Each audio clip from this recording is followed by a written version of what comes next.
नमस्कार दोस्तों, मेरा नाम है शम्मी और आप देख रहे हैं एचपी स्टडीज चैनल को। दोस्तों, ये 10वीं क्लास होगी एचपी टीजीटी कमीशन एग्ज़ाम के लिए। पिछले 9 वीडियोस आपने अभी तक नहीं देखे हैं तो डिस्क्रिप्शन बॉक्स में लिंक मिल जाएगा, ज़रूर देख लेना।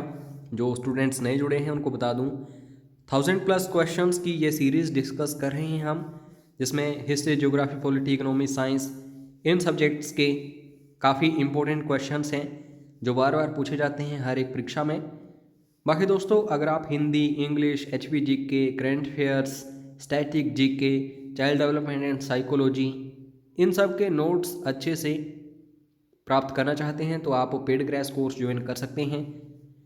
दोस्तों, फीस काफ़ी कम कर दी गई है ताकि हर एक स्टूडेंट अच्छे से पढ़ सके। जितना इंटरनेट का कॉस्ट है उससे भी कम फीस रखी है, तो ज़रूर ज्वाइन करिएगा। अधिक जानकारी के लिए व्हाट्सएप कर लेना। सबसे पहले हम साइंस के यानी कि विज्ञान के प्रश्नों को डिस्कस करेंगे, तो बड़े ध्यान से इस वीडियो को देखना, अंत तक देखना, खुद को चेक करना, एनालाइज करना कि ये जो क्वेश्चंस इस वीडियो में डिस्कस किए गए हैं इनमें से आपको कितने आते हैं और कितने नहीं। ठीक है। पहला क्वेश्चन, मानव शरीर के गुर्दे इनमें से कौन सा कार्य करते हैं? दोनों भाषाओं में आप सभी के लिए क्वेश्चंस लेके आया हूँ, तो जिस भी लैंग्वेज में आप स्टेबल हैं, कंफर्टेबल हैं, अच्छे से देख सकते हैं। दोस्तों, अगर मैं गुर्दों की बात करूं, किडनीज की, तो इनका जो फंक्शन होता है या फिर कार्य, वो होता है एक्सक्रीशन का, यानी कि उत्सर्जन का। तो ए इज़ राइट आंसर। उसके बाद नेक्स्ट क्वेश्चन साइंस का ही है। निम्नलिखित में से कौन सा मानव शरीर के विभिन्न अंगों का ऑक्सीजन वाहक है? तो ऑक्सीजन यहाँ वहाँ कौन ले जाता है हमारे शरीर में? ठीक है। तो 4 ऑप्शंस आपके सामने हैं और बिल्कुल सही आंसर है दोस्तों, लाल रक्त कोशिकाएं यानी कि रेड ब्लड सेल्स। और इन्हें दोस्तों दूसरे नाम से भी जाना जाता है एरिथ्रोसाइट्स। तो क्वेश्चन ये भी आ चुका है, अच्छे से देख लेना। दोस्तों, हिमाचल में लगभग 90% आबादी जो है ग्रामीण है, तो मवेशी सभी के घरों के आसपास देखने को मिलते हैं, यानी कि कैटल। और दोस्तों, इंग्लिश में कई बार ये क्वेश्चन आता है और एरर फाइंड आउट करने के लिए बोला जाता है कैटल्स यहाँ पे दिया रहता है, तो याद रखिएगा कैटल हमेशा ऐसे ही आता है, यहाँ पे एस कभी भी इसके साथ नहीं जुड़ता। ठीक है। मवेशी घास निगलने के उपरांत उसे डैश में संग्रहित करते हैं। दोस्तों, चबाते नहीं हैं पहली बार मवेशी, उसे स्टोर कर लेते हैं, उसके बाद जुगाली करते हैं, फिर चबाते हैं।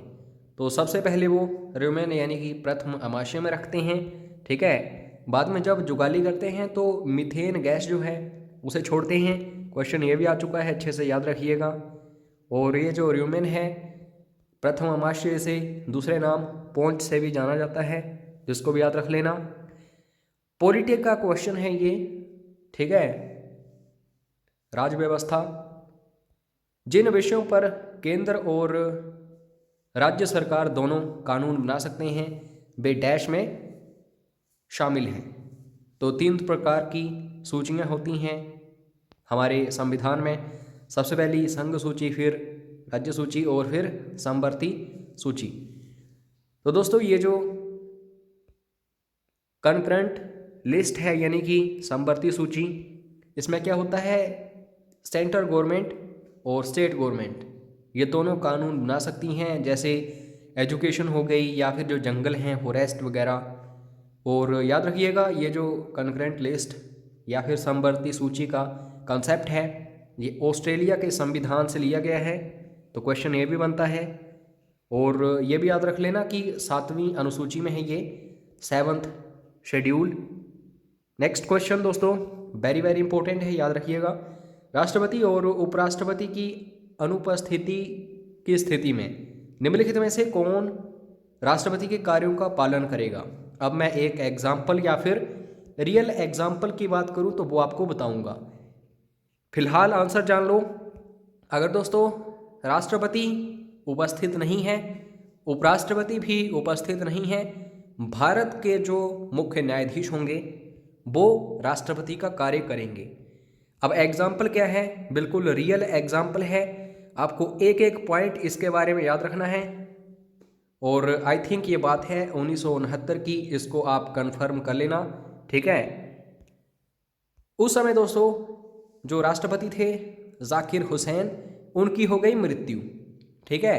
वाइस प्रेसिडेंट थे बीबी गिरी। तो जैसे ही राष्ट्रपति का पद खाली हुआ, वो तो भरना ही था, तो इन्होंने तैयारी कर ली राष्ट्रपति चुनावों की, इस्तीफा दे दिया उपराष्ट्रपति पद से। तो अब सवाल ये है कि राष्ट्रपति के कार्य कौन करेगा। तो दोस्तों उस समय मुख्य न्यायाधीश थे भारत के न्यायमूर्ति मोहम्मद हिदायतुल्लाह। तो ये बने थे दोस्तों उस समय, आप कह सकते हैं टेम्परेरी राष्ट्रपति, जो उनके कार्यों को करने के लिए। तो ये एग्जाम्पल है, अच्छे से देख लेना, बार बार क्वेश्चंस पूछे जाते हैं यही। संसद में तदर्थ समिति, इंग्लिश में बोला जाता है एडहोक कमिटी, की नियुक्ति कौन करता है। नियुक्ति करने से पहले जान लो एडहोक कमिटी क्यों बनाई जाती है। कोई भी स्पेशल पर्पस होता है दोस्तों, कोई भी एक काम करना है तो उसके लिए एक कमेटी गठित की जाती है, उसे एडहोक कमेटी बोला जाता है या फिर तदर्थ समिति। तो दोस्तों नियुक्ति की बात करूं, नियुक्ति कौन कौन कर सकते हैं। जो लोकसभा का अध्यक्ष होगा वो भी, और राज्यसभा का अध्यक्ष। राज्यसभा का अध्यक्ष कौन होता है, कमेंट करके जरा बताओ, देखता हूं कितने अच्छे से आप पढ़ रहे हैं। उसके बाद दोस्तों नेक्स्ट क्वेश्चन, व्हिप के कार्यालयों का डैश में उल्लेख किया गया है। व्हिप जो है दोस्तों इसे मेंशन किया गया है नन ऑफ दीज।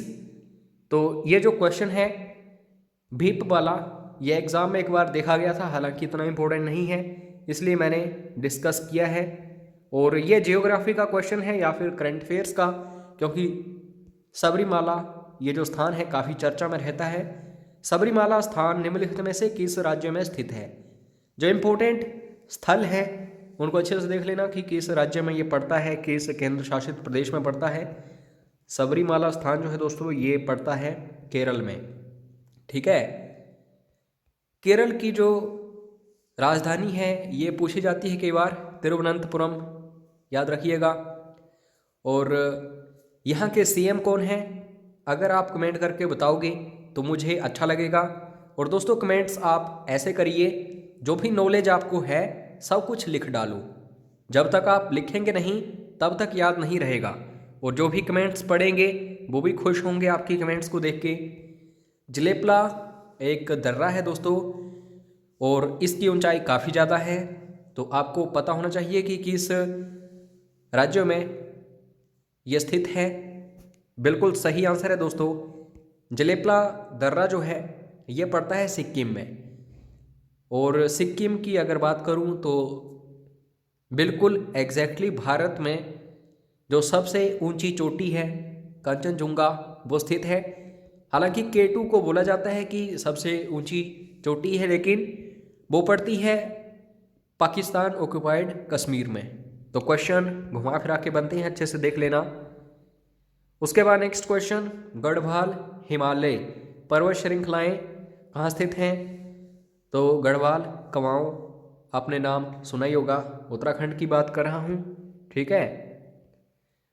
उसके बाद दोस्तों आप ये याद रखिएगा, सीधा क्वेश्चन आता है कि गढ़वाल और कुमाऊं डिवीज़न किस राज्य में है। तो ऊपर मैंने आपको बता दिया इन दोनों के बारे में।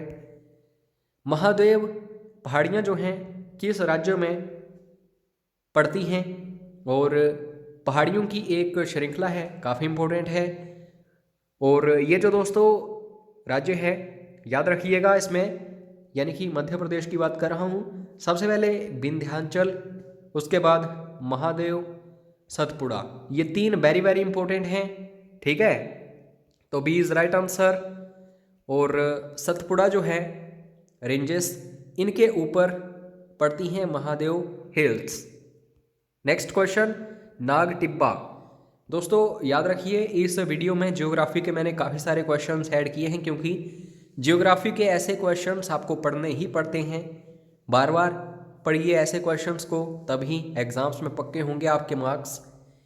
नाग टिब्बा रेंज जो है, श्रृंखला जो है, ये कहाँ पे है, यानी कि जो हिमालय है उसके किस भाग में नाग टिब्बा रेंज पड़ती है। आपको राज्य के बारे में भी बताऊंगा, उसको भी याद रखिएगा।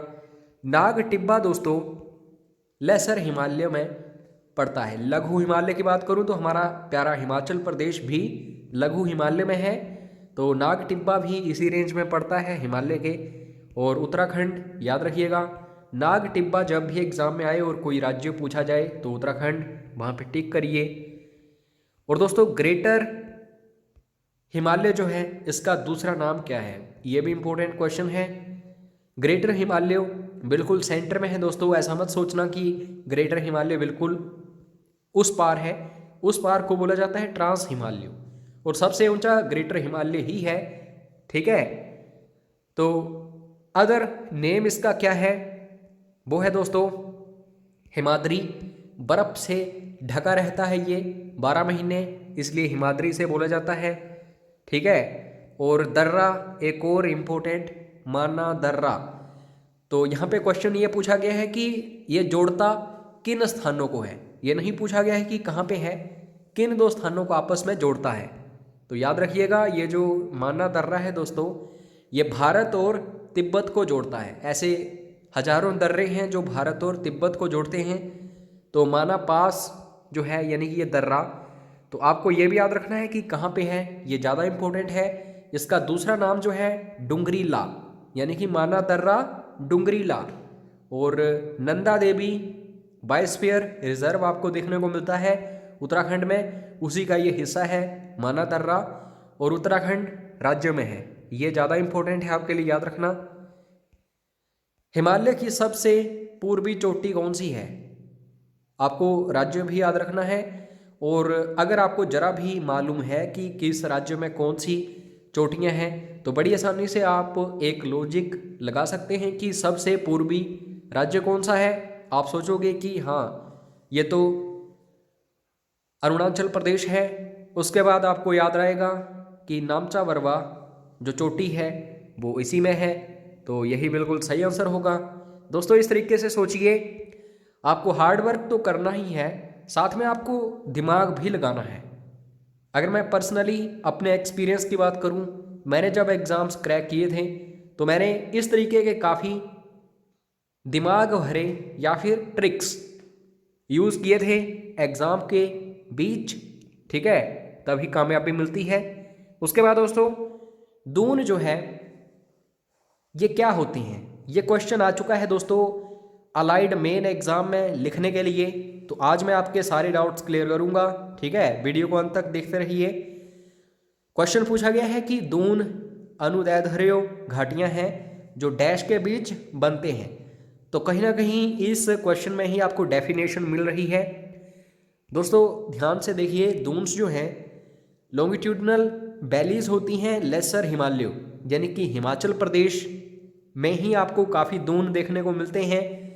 लेसर हिमालय और शिवालिक, शिवालिक तो आपको पता ही होगा, जो हिमालय की सबसे निचली श्रृंखला है उसे शिवालिक बोला जाता है, ठीक है। और जो लेसर हिमालयास है यानी कि लघु हिमालय, जिसमें हिमाचल प्रदेश सबसे ज़्यादा है, तो इन श्रृंखलाओं के बीच जो स्थान होते हैं, ऊंचाई तो होती है लेकिन इतने ज़्यादा ऊंचे नहीं होते हैं, और इन दोनों के बीच में होते हैं, तो इन्हें बोला जाता है क्या, इन्हें बोला जाता है दोस्तों दून, ठीक है। अब आपको भूलना नहीं चाहिए, इकोनॉमिक्स के क्वेश्चंस हैं अब, अर्थशास्त्र, और इस सब्जेक्ट में जिस स्टूडेंट ने अच्छा स्कोर कर लिया उसका एग्ज़ाम डेफिनेटली क्रैक हो जाता है। अर्थशास्त्र में उत्पादन का अर्थ क्या है, 4 ऑप्शंस आपके सामने हैं, और वैसे तो काफ़ी सिंपल है देखने में, उत्पादन आप बता सकते हो प्रोडक्शन होती क्या है।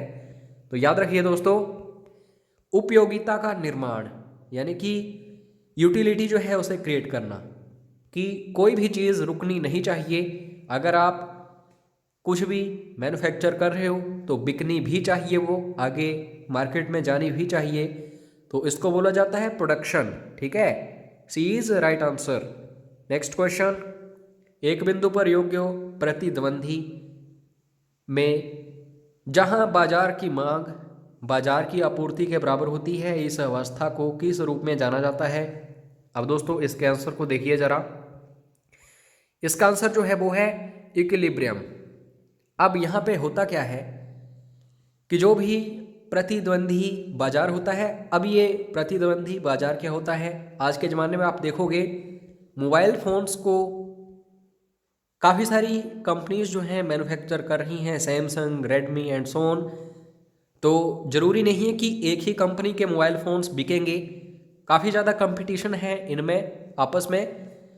तो इसमें दोस्तों जो मांग है बाज़ार की, जो आम लोग मांग कर रहे हैं, अगर ये बराबर है, ठीक है, यानी कि जितनी मांग है उनकी उतना उनको मिल भी रहा है और कंपटीशन काफ़ी है, काफ़ी सारी कंपनीज़ हैं, तो जब एक अवस्था आ जाती है, इसे बोला जाता है संतुलन, बिल्कुल परफेक्ट तरीके से, ना यहाँ ज़्यादा है ना यहाँ, बिल्कुल सेंटर में। तो अब आपको ये भी नहीं भूलना चाहिए। नेक्स्ट क्वेश्चन, जब सीमांत उपयोगिता शून्य है, इसे इंग्लिश में बोला जाता है मार्जिनल यूटिलिटी। तो कुल उपयोगिता यानी कि टोटल यूटिलिटी क्या होगी? अब दोस्तों अगर आप सेब खा रहे हैं, पहली बार खाओगे तो काफ़ी मज़ा आएगा, दूसरी बार खाओगे आप बोलेंगे कि हाँ नॉर्मल है, तीसरी बार खाएंगे लगातार तो आप बोलेंगे नहीं मज़ा नहीं आया। तो इसी को बोला जाता है मार्जिनल यूटिलिटी। अगर दोस्तों ये जीरो होगी बिल्कुल, यानी कि आपको मज़ा नहीं आया, तो आप क्या करेंगे, ज़्यादा से ज़्यादा और खरीदेंगे, तो इससे क्या होगा, उपयोगिता जो है ये अधिकतम हो जाएगी। तो इस तरीके से याद रखिएगा इस कंसेप्ट को भी। नेक्स्ट क्वेश्चन, एक श्रमिक की वास्तविक मजदूरी का माप क्या है? अब दोस्तों आप देखते होंगे आपके गांव के जो लोग हैं दिहाड़ी मजदूरी करते हैं, तो हम कैसे ये देखेंगे कि वो जो कमा रहे हैं कितना कमा रहे हैं? तो जब वो मार्केट जाएंगे दोस्तों और उनकी कमाई की क्रय शक्ति जो है दोस्तों वो अधिक होगी, यानी कि एक दिहाड़ी मजदूरी वाला बंदा है, वो दुकान में जाएगा और 1 किलो आलू के बजाय 5 किलो खरीदेगा, तो हम समझ जाएंगे कि उसकी आय जो है ये काफ़ी अच्छी हो चुकी है, यानी कि उसकी रियल कमाई क्या है। तो इस तरीके से आप पढ़िए, काफ़ी आसानी होगी इकोनॉमिक्स को पढ़ने में। नेक्स्ट क्वेश्चन जो है, निम्नलिखित में से कौन सा योग्य प्रतिद्वंदी बाजार की आवश्यक शर्तों में से एक है? अब दोस्तों प्रतिद्वंदी बाजार मैंने ऊपर भी आपको बताया, इससे रिलेटेड एक और क्वेश्चन है, किसी एक समय में समान वस्तुओं के लिए केवल एक मूल्य। मैंने आपको मोबाइल फोन्स के बारे में बताया, एक समय था तो 20,000 से ज़्यादा कीमत होती थी अच्छे मोबाइल की, आज के समय में आप देखोगे कि 9,999 ये जो प्राइस है दोस्तों बिल्कुल परफेक्ट है। इसमें आपको एक से एक बढ़िया फ़ोन्स मिल जाएंगे। तो ये सब कुछ है जो दोस्तों इंग्लिश में बोला जाता है इसे परफेक्ट कंपटीशन, मार्केट का हिस्सा। बाकी दोस्तों पेड क्रैश कोर्स जरूर ज्वाइन करिएगा, इसमें आपको सारा स्टडी मटेरियल मिलेगा A to Z, ठीक है। रिफंड आल्सो अवेलेबल, अगर पेड क्रैश कोर्स आपको पसंद नहीं आ रहा है तो आपको रिफंड मिल जाएगा 1 हफ्ते के अंदर अंदर। बाकी इस वीडियो की PDF फाइल भी आपको यहीं पे मिलेगी, मैसेज करके प्राप्त कर सकते हैं आप। वीडियो को लाइक करिए, शेयर करिए अपने दोस्तों के साथ। चैनल को सब्सक्राइब करने के लिए धन्यवाद दोस्तों। जय हिंद, जय हिमाचल।